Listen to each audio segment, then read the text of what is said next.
Hello, in this jQuery video, I am going to show you how to set multiple CSS properties. So in the previous video, I showed you how to just set a single CSS property. Again, the selector doesn't matter whether you're doing something like getting this particular element that has triggered this event or just something like this, doesn't matter at all.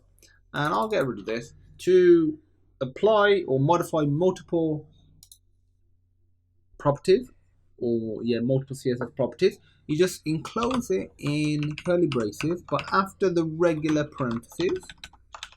And now, what you do is put the property name, like so, for a comma, the property value. Then afterwards, you put.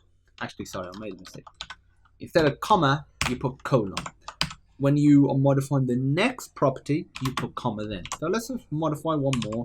Let's do background dash color, and you put colon. And for this, I like to have something like that.